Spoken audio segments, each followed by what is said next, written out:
Wait, so how was it representing Germany there? It was a lot of fun. So I competed last year and I represented Canada. I was actually the first Miss Canada for their pageant. So it was really exciting to see another Miss Canada this year as well. And I got to represent Germany as part of my heritage. I did lose my grandfather back in September. So the director of the pageant actually, it was her idea. She reached out and asked if I wanted to come and kind of do something to honor him. Backstage could be a completely different story. Like even me for this pageant, I was sick the entire time I was in New York. How do you take relationships? Relationships are kind of complex. Like I feel like the way that you build a relationship with like friends and family is very much different than how you would build it with somebody that you're, romantically involved in. I think overall relationships, the most important thing for anything would be trust. According to you, what is quality time? What do you think is quality time? Quality time to me is, I think, just being there. Like I can feel perfectly happy being just in the same room as somebody that I care about.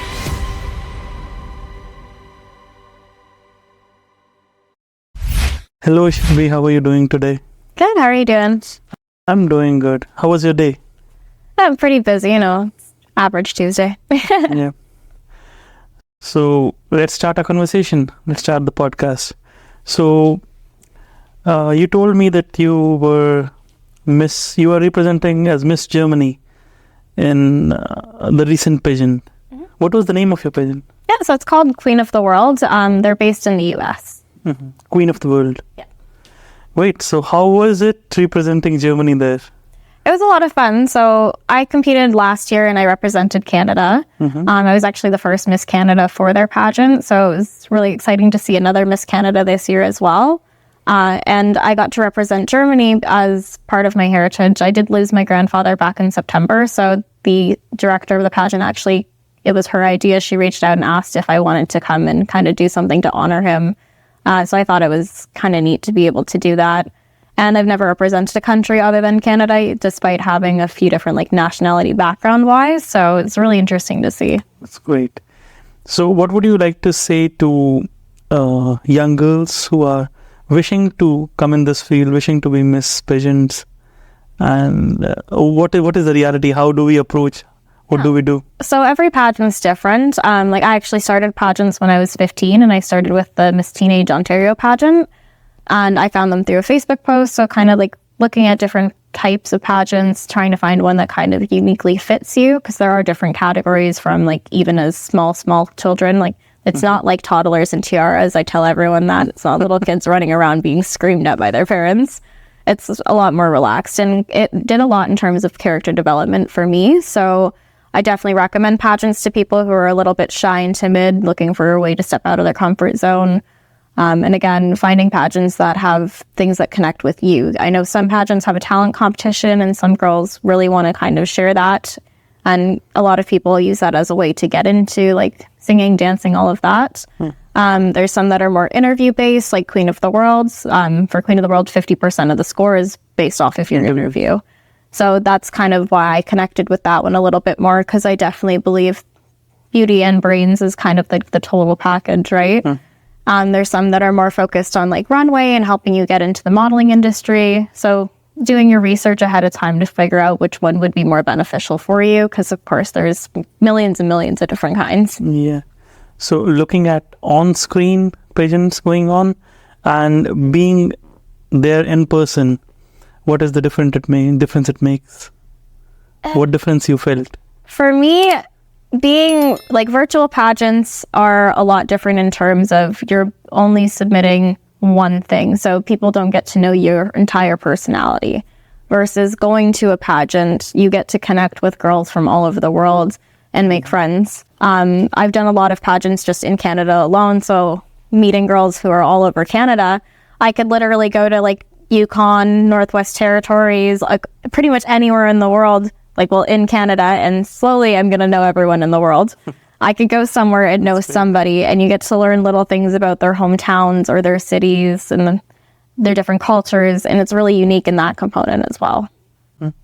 But people usually see our pageant competitions on their screens, right, and on TVs, and you being there representing, how was it like? It's a lot of fun. So I always make a joke that backstage when a pageant happens, for those like who are into the theater industry, it's very similar in that context because you have so many different bonding experiences. Like even just the pageant that just happened, one of the girls had food in her teeth, and she's trying to get it out. I'm just like, just let me. So like something as small as that, like you're meeting strangers for the first time, and yes, you're in competition against them, but some of these girls you walk away with as your best friend, and then you go on stage and you got your show face on, you come backstage and you're all like giddy laughing. Some people get anxious. It's just it's a lot in terms of like character development and personality building and bonding in general. So people see you on stage like smiling, walking, but backstage could be a completely different story. Like even me for this pageant, I was sick the entire time I was in New York, and it's a whole different level being there than seeing it on TV. What about future? What are your future plans? Future plans, I know I want to compete for Miss Universe Canada and Miss World Canada. Those are probably two of the biggest qualifiers for the nation. Of course, if I win Miss Universe Canada, I would go to Miss Universe, and that's an unforgettable experience. And funny enough, I'm connected with a few girls who have competed at Miss Universe just through the pageant community on its own. And Miss World, of course, they do the big ones. They crown their Miss World, they crown Miss Earth, Miss Grand, Miss Supra. I think there's one more that I can't remember right now, but these titles qualify you to go to the bigger pageants that are all over the world. What is, for the pageant and for the competitions, what is more important? Is it looks, or is it your character? Is it the interview? It depends on the pageant and what they're looking for. So some of them are looking more for the interview, because they want a title holder that's going to be a spokesperson. They're going to help with community outreach and that kind of stuff. I will say for every pageant, though, community service is always something that a lot of people don't realize. Having somebody who can, speak on behalf of multiple organizations and not one, and share their passion for that kind of stuff is super important. I do think confidence is a lot of it that comes into it too, because you can't necessarily base it off of what somebody's wearing, but you can always base off of, how are they walking on the stage? Are they happy on the stage? Because some people go on stage and they look up absolutely miserable. And that's great for runway when, they are focusing more on the clothing. But when it comes to pageants, it's definitely more, they're looking for somebody who's bubbly, somebody who, has a personality and has a story that they want to share. What is the future of modeling and pageants into cinema? Into cinema? That's a good question. I know the future of pageants and modeling right now, they're focusing a lot on inclusivity. I remember my first pageant that I did internationally, I was told I had to cover up my tattoos. I didn't cover up my tattoos because they're a part of me, and I actually did end up winning that pageant, and I was really excited for it. But I know a lot of them have restrictions before, like you can't have piercings, you can't have this, you can't. And now they're kind of leaning more towards, pageants are for everybody. Pageants are really, in terms of inclusivity, looking to put somebody who's going to be a spokesperson for the people and somebody who's passionate about life in general. I know there's one movie that everyone always talks about for pageants. It's the Miss Congeniality, or that movie. I actually haven't seen it. But that's always what people come up to me and ask about. But I really hope that in terms of like cinema, I think it would be really neat to have like a documentary come out about pageants, and so that people can see kind of what goes on backstage, because that's honestly the most fun part, is all of us backstage are usually doing something random. I think the backstage relationships that you build with people and what we see on screen, that's completely different. Yeah. And what we see is just superficial stuff, right? And what goes on the backstage, and the relationships they have in their personal life also is very different, how they take relationships. How do you take relationships? Relationships are kind of complex. Like, I feel like the way that you build a relationship with like friends and family is very much different than how you would build it with somebody that you're, romantically involved in. I think overall relationships, the most important thing for anything would be trust. Because if you don't trust somebody, then, what are you really doing? And if it's like your family, of course, you trust your family unconditionally. You always trust that they have your best interests or your best intentions for you. And same thing if you're in a romantic relationship, you'd hope that they have the best intentions for you as well. And you're trusting them to, follow through on that, follow through on their word and all of that kind of stuff. So let's pin down to any 3 advices you would like to give to any couple out there. 3 pieces of advice for any couple. First and foremost is have the difficult conversations as early as you can. I don't think it would be in anyone's best interest to be in a relationship with somebody for 5 years and then your partner randomly say, oh, no, I don't want kids. But that's something that's, in your heart that you've wanted your entire life. Because now you have to have that kind of, am I going to sacrifice the one thing that, like starting a family just to stay with this person? I don't think anyone should ever have to do that. But if you have the conversations like that up front, then you're avoiding those down the line. I definitely think communication is so important. And I think something that a lot of people forget is your partner can't read your mind. I'm guilty of it too. I've gotten upset over things that I shouldn't have got upset with because I never communicated up front that, you texting me good morning, that's important to me, right? If I didn't say that to you, you're not going to know that's important. And then we'll get in a fight over it for no reason. Your partner can't read your mind. And I think like everyone needs to know that. That mainly goes for girls. Oh, boys too. If my partner had said to me that if I made the bed in the morning, like for example, he gets up, he goes to work, I get up after him, go to work, but I didn't make the bed, and that was his like biggest pet peeve. If he never tells me, then how am I going to know? Of course. Like that kind of thing too.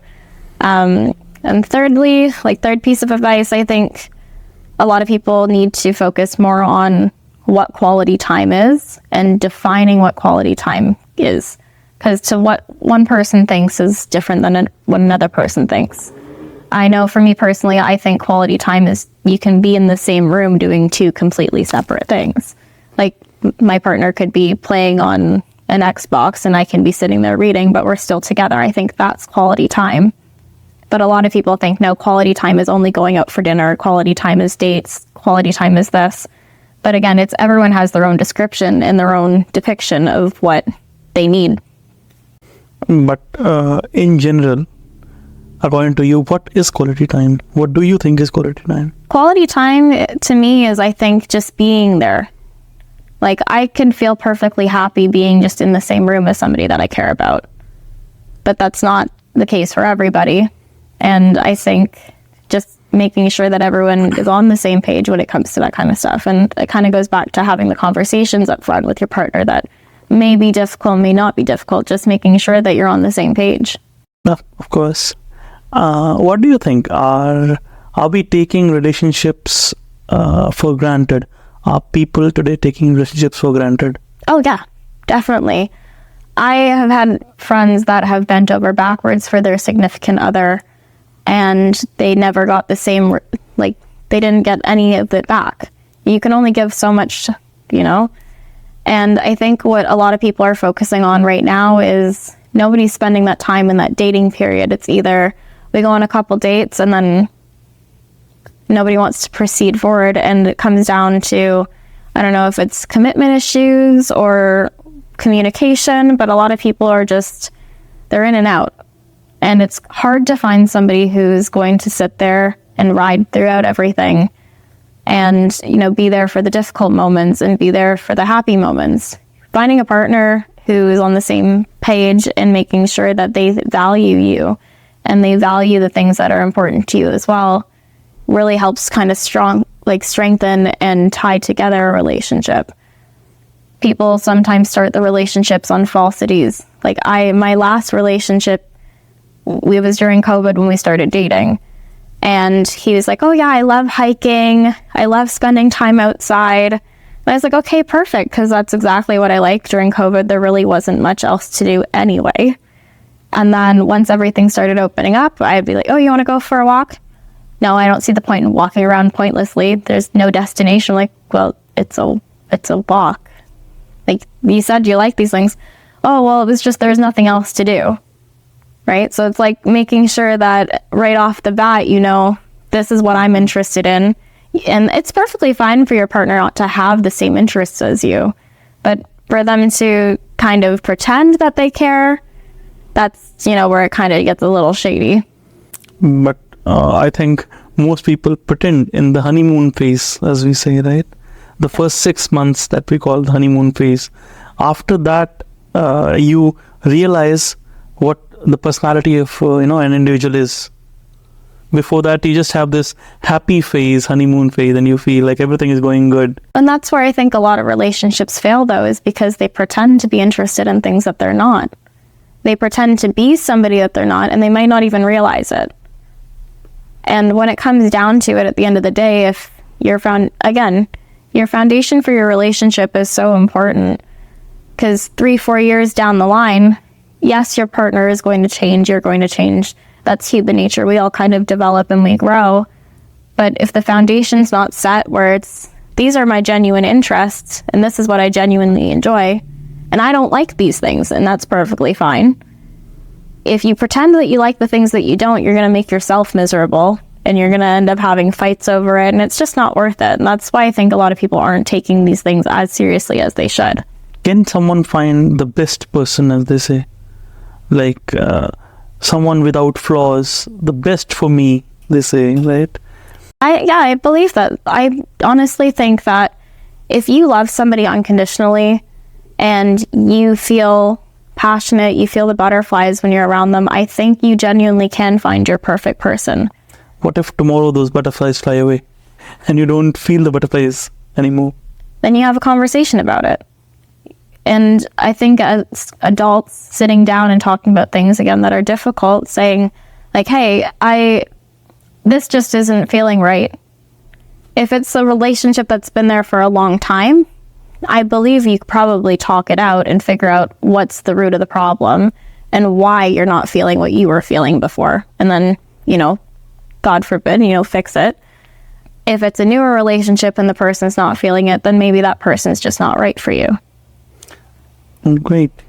Okay, let me put a question this way. So, we have two individuals, right? We have any common girl in public, and we have one Miss Universe, right? What is the core of their discipline, their mentality that makes them to that point? I think core discipline and mentality would come down to like organizational skills and planning ahead. So even for like if you're writing a school essay, usually you don't kind of jump into it 100% blind. You'll write your outline, this will be your intro, then these are the main topics you want to hit for the paragraphs, and this will be the ending. So when it comes to like pageants, it's very much the same thing. This is the title that I want. These are the steps that I'm going to take, and this is what my end result is going to be. And going into it with the mindset that this is going to be it. Win or lose, you know that you gave everything that you could to it. And a lot of people also look at relationships in that kind of sense, right? Does your behavior, nature, the way you treat people, your humbleness, does it matter? I think it matters. In pageants? Yes, it does matter 100% in pageants. I think kind of what goes into backstage as well, if you're a person that's kind of nasty and cold-hearted, you're not going to do well in a pageant. And the reasoning behind that is because a lot of your experience in the pageant is based off of the bonding that you do with other people. I always say that pageants are all about self-development and creating who you are. So if you're kind of like standoffish, you're not talking to anybody, you're going to be more of like a closed off person. You're not going to talk as well when it comes to the interview. You're not going to do as well on the onstage question. And a lot of people get freaked out about the onstage question because they don't kind of sit and analyze, like, this is what's going on around me. Okay, let's talk about a topic that you are mostly interested in, that's self-love. Self-love. What is self-love? How do you define this? So self-love is something to me that's so important. I think a lot of it kind of stems from being bullied growing up. But I define self-love as putting myself first and kind of taking time to really appreciate me and what makes myself unique, like my characteristics, whether it be physical or mental. I think self-love kind of falls on the category of just believing in yourself as well. And, making sure that you're taking care of you before you start taking care of other people. But if a person loves to take care of other people, the person never thinks about himself or herself, and they just think about others, take care of others every time. They see more of others than himself. Not me every time, but it's about how others feel. Are others happy? What do you call it? Do you call it self-love, or what do you define it? I think that's more, I wouldn't say that's self-love. I think that's being just a kind person in general. Like I know personally, I thrive off of other people's happiness. My friend won an award the other week, and he's like, it's not a big deal. It's not a big deal. I'm like, no, this is a huge deal. And if it wasn't like a group full of like professionals, like in suits, I was going to be like clapping like it's a sporting event. I was going to be like, woo! And it made me really happy because I saw him smiling. So like, I think that's just being a kind person in general, because, having compassion and having like caring characteristics, that's just naturally who people are sometimes, I think. So a kind or a humble person cannot be self-loving? No, I think they always self-loving. They always think about others before thinking of themselves, or not even thinking of themselves more. Well, is it not self-love? Well, it is self-love, but it's a different kind.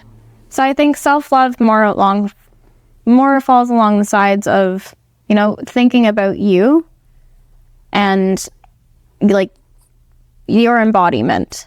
Mm-hmm. And I think self-love is in terms, how do I put this into, self-love is more so just focusing on you. And you can do that. You can focus on yourself and still focus on other people. But I think a lot of people tend to forget that we need to appreciate ourselves and the things that we do as well. What are the main actions we need to take for ourselves to be a better person? What do you think? I think we need to look at what we do on a daily basis and our thoughts on a daily basis. If you're constantly going into things thinking, I'm going to fail, I'm not going to succeed at this, I'm not skilled enough to do this, then chances are you aren't. You don't have that mindset, so you will fail. So shifting your mindset to saying, I can't to, I'm going to learn how to, or I can even, I think that's important, because once you start putting those more positive mindsets into your brain and, really manifesting about, I don't know how to do something yet, but I'm going to learn how, and giving yourself that kind of push and that persistence, we can better ourselves in many ways. How was it starting a new business? Scary. I've started a few businesses and a few of them have flopped. I had a jewelry making business that I started when I was probably 13. And I started a jewelry making business. Yeah, so what do you love to tell us about it? I did handcrafted earrings. I learned how to use pliers to actually turn things into wire, to hold beads and stuff like that. My sister got me a little beading kit and a book and all these things. And I was pretty good at it, but at 13, you don't really know how to do anything in terms of marketing. I was literally going door to door saying, I made these, do you want to buy them? And then my mom held a yard sale. So I had my little desk made by Shelby. But that was not the best business venture, but that was probably the first memorable one that I had trying to start. I started doing freelance photography as well. So I do that whenever I can. For me personally, I think anything that I'm passionate about, I've tried to turn into a business. And, you're going to have your ups and downs. Some things are going to work, some things aren't. And sometimes you're going to start something and you're going to realize, I don't like this at all. Like my jewelry business, that did not go anywhere. I still have a bunch of earrings from it too. But it's a fun thing that I can always say I learned this and I learned this from this. So not necessarily thinking this failed, but hey, I learned how to do some things. That's pretty neat. Of course. What do you think helps you to develop a business or a small startup into a multi-billion-dollar venture when you just one person, a sole, one-man army starting a business, to a business where you have 2,000 employees working there? So I'm not there yet because I'm still in the it's just me phase. But I definitely think giving everything you've got to it and putting your whole drive and your motivation and setting a clear game plan for yourself, something that I'm focusing on in the next couple of months is writing out my 5-year plan for my business and seeing, okay, this is what I want to get accomplished in the next 6 months. This is what I want to have by this year. I want to have X amount of employees by year 2. This is what my steps are, and this is what I want to hit. And not necessarily hoping to make $1 billion business, but if it happens, I'm not going to be obliged to that. But I also think a lot of people try to expand too quickly, and that becomes their downfall, because once you start expanding, obviously your expenses go up too. And if the expansion goes too quickly and you're not making the same amount of income to supplement that, then you can start to dive down. And a lot of people feel discouraged if that happens too, and they give up. So, if it's something that you're really passionate about and it's something that you see going far, then keep pushing and pushing and pushing and working your butt off for it. Is it important for a person to do job first and then start something of their own? So I think so, because I think when you have your first job, it kind of humbles you a little bit. Like, I remember when I started in restaurants, I think I was either 14 or 15 years old, and I was a dishwasher. And I thought, oh, this is the easiest job on the planet. I know what I'm doing. And, I didn't even realize how many small things go into the restaurant industry alone. So having started through the dishwashing, and then I moved on to doing prep, which I learned how to use a knife, which apparently I was holding a knife wrong my entire life. And, learning different skills, it makes you also appreciate what goes into it and what people do for a living. Something that I've really been focusing on for myself is even just learning a little bit about different career paths and different industries, because there's so many different jobs out there. And I know when we're in high school, we do that whole career fair thing where you get to talk to somebody for maybe 5 minutes, but you don't know all of the tiny tidbits that go into it. And photography, I didn't realize how much work editing one single photo takes. I know some people spend 2-3 hours editing an image, and there are beautiful images that people don't appreciate because they don't know all the work that goes into it.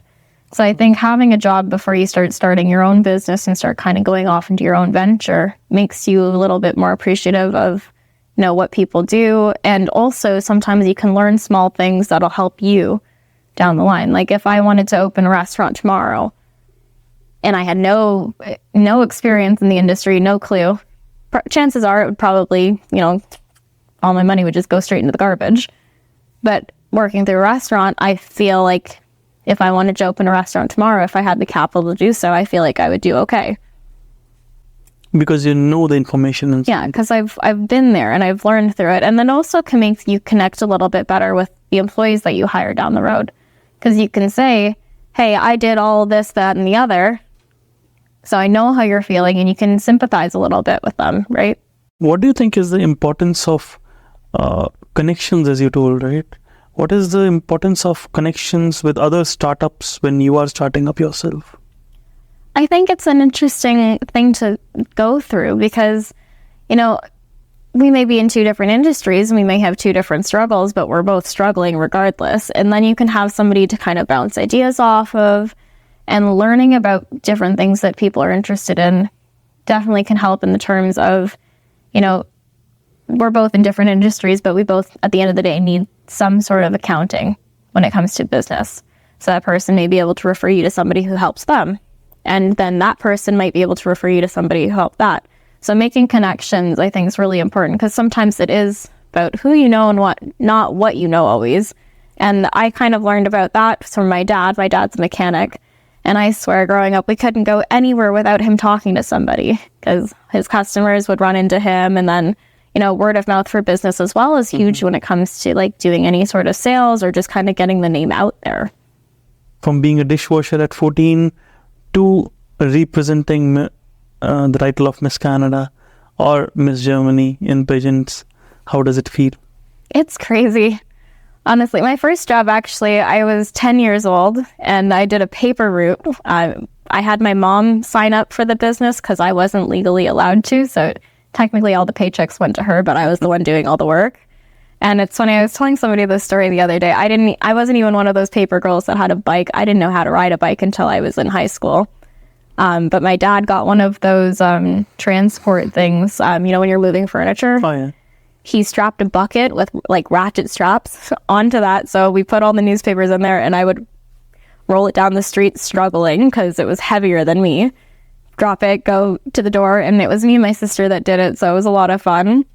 But yeah, that was my first actual job, and then working through the restaurant industry. But it's crazy to think, when I was younger, I wanted to be like a Broadway actress. I wanted to be on a stage, and I ended up on a stage, just not in the context that I thought. And I honestly don't think I would be the person I am if I didn't do pageants, because I was so shy and timid, and I was bullied, and I was always afraid of what other people thought of me. Even now, I still think about, do people like me? Like, that kind of thought still pops in my head every once in a while, but kind of looking at it and thinking, well, I was Miss Canada, I was Miss Germany, I did this, this, and this. Why do I care what other people think? And, it really shifted my mindset from, don't talk to me, like, I just want to be alone, to come have a conversation with me.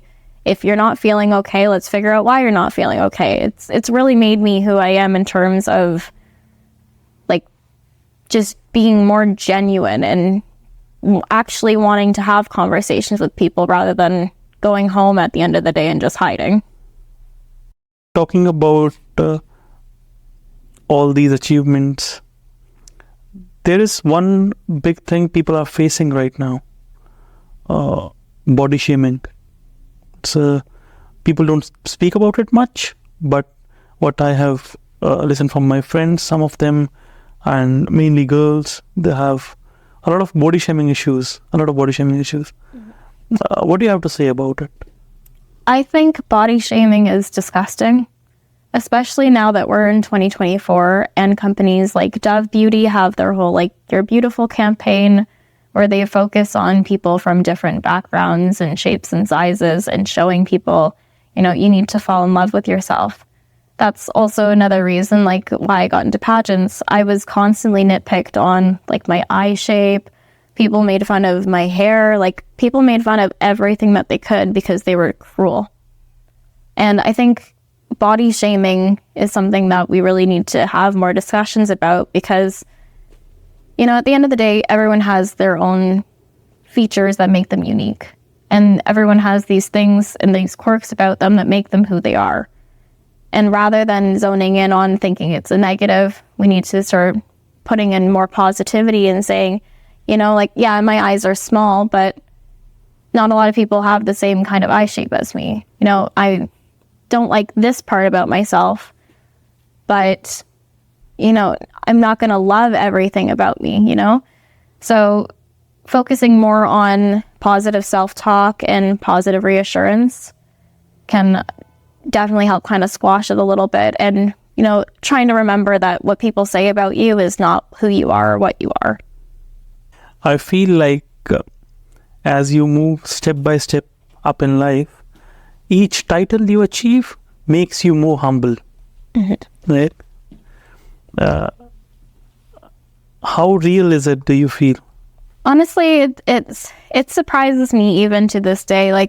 One of my pre-pageant rituals is to hang all of my sashes on my wall before I go out, so I can see, this is what I started in. 2018, I was a national finalist for Miss Canada Globe, and that was the first actual title that I had, even though I had competed in pageants before. At the teen level, I never placed. I kept doing it because it was fun and I met a lot of interesting people. But seeing it from there, seeing my international title that I won in Dominican in 2019 when I competed in Florida, kind of seeing every step along the way and looking back at those pictures and those videos, I'm not the same person that I was when I started. And it's really interesting to see how I did some things when I was a tiny teenager to how I would do it now, and the way that I walk, the way that I carry myself. It's kind of interesting in the component that I didn't think that pageants would change my life that much. I didn't think that standing on a stage and talking about, a platform that I'm passionate about would be important to other people. But I've had so many people reach out to me saying, you sharing your story helped me. You talking about this made me want to do this. And I get messages from people saying that I've inspired them, and that's all I can really ask for in life. It's a beautiful feeling. Do you think standing on stage changes you? Oh, yeah. I always say that there's a couple seconds when you first get on the stage and you see all the bright lights. 90% of the time, the lights are so bright you can't even see the audience. But once you kind of zone in and you can see the people, you get that little fear set in where it's like, everyone can see what I'm doing. And if I do one thing wrong, everybody is going to know.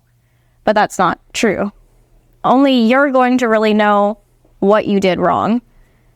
I growing up doing theater and stuff, there was one monologue that I had for a high school performance, and I was like, oh my God, it's so long, and I was so nervous.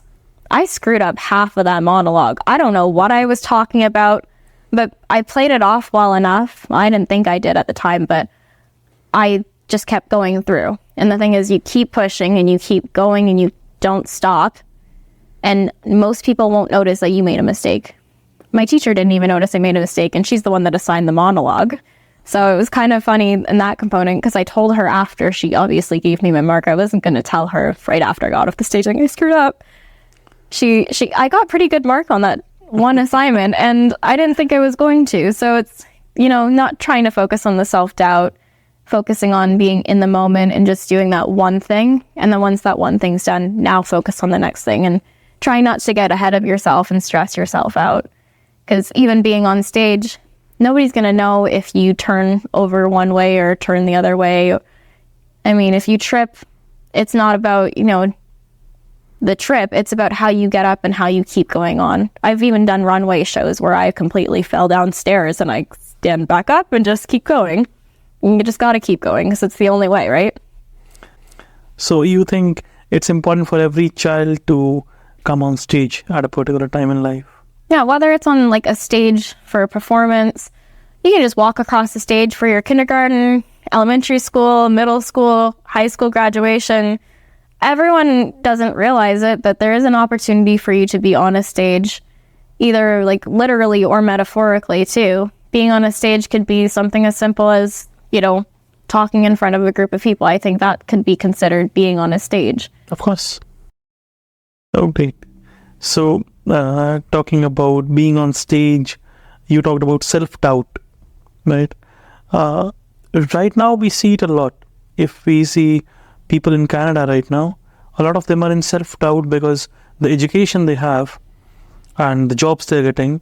And I think it's a global problem these days that you go in a self-doubt seeing people around you. You feel you're not worth.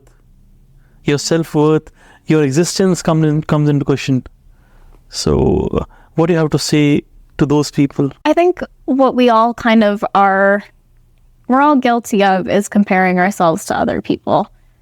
You can have the same upbringing and the same start as somebody else, and you can see them doing something and you can get upset that you're not doing the same thing that they're doing. And it's not necessarily about the opportunities that are presented, but it's always about, it might not be the right timing for you to fall into that path, or it might not be the right path for you. And we don't really know where life is going to take us. Every single time you do something, it can go left, it can go right. And you just kind of have to follow through and hope that, if something is meant to be for me, it'll be for me.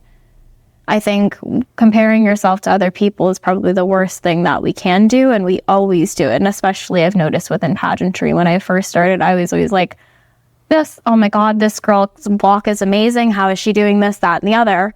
And now I go into competitions and I'm like, I'm the only person that I'm competing against. I need to do better than I did last time, and I need to focus in on me. not worrying about what other people are doing because that's for them to worry about. So kind of looking at the self-doubt of it all is part of it is we are comparing ourselves to other people. And then we get discouraged because we think, they're the same age as me and they're doing this, this, and this. Why am I not doing this? And you're not doing it because you're too busy worrying about what they're doing rather than what you're doing. So focusing in more again on you and what you need to do and what your steps are, that's important. And then I also think in terms of, feeling worthy, we all always are going to have negative thoughts once in a while, but trying to combat the negative with a positive thought. So something like even going to the gym, I was not good at lifting weights at all. Like I would go there, I'd pick up the 5 pound, I'm like, oh my God, this is heavy. And I've been working out steadily for the past couple of months. Now I can pick up like a 20 pound and it's not as hard. But if I had told myself that there's no way that I'm ever going to be able to lift more than this, again, I would probably be right because I would be too scared to upgrade each time and work myself towards that goal. Have you believed in manifestations? Yes and no. I always believe that what you put into the universe is what you get back. I believe in karma for sure. Good karma and bad karma. I started going to church recently, so I'm learning about like God and all of that process, and trying to put your trust in Him is all very new to me, but it's something that I've found has kind of helped me with guidance over the past little while. Helped me kind of get out of more of like a dark mental spot, because I do have, like, I grew up with anxiety and depression and all of that kind of stuff. So I've been trying to find different ways to kind of cope with that and understand that a little bit more. So I believe in karma. I'm still on the fence about religion in that kind of context, but I do think that going to church has helped me. It helped me a lot in terms of not stressing out and, again, focusing on myself and focusing on what I can do and not what other people can do, or focusing on what I think of myself and not what other people are saying about me. Great. It was a very nice talk about self-love, about information about different pageants, and of course about body shaming and self-doubts that we have. I'd like to wind up the podcast with one message from your side to the audience. What will that be? I think the most important message that I can relay to people is to, take time for yourself once in a while and, just write out a list of things that you want to do for you, like a bucket list even. I, in January, wrote out a list of things that I wanted to do for 2024. Some of them are silly, like learning how to do push-ups. And I can do push-ups now. So something simple like that, it's a small goal that I accomplished and it made me feel really good about myself. So writing things like that and writing things that you value, kind of self-checking in with you, making sure that you have all the things that you need and you have everything that you want to do laid out in front of you. I think a lot of us kind of tend to forget that the root of everything is yourself. Mm-hmm. You literally cannot do anything without taking care of yourself. And a lot of people think self-care is terms of, like, I have to go and get, like, my nails done. No, self-care can literally just be taking an afternoon to sit and read a book and just not worry about anything else and just being completely in the moment for you. Great. Thank you very much, Shelby, for being with us today. It was very fruitful talk. Yeah, thanks for having me. Great. Of course, for sure, we'll have a next podcast with you soon. But for that time, thank you very much. Yeah, my pleasure. I look Thanks a forward to lot. it. Thank you.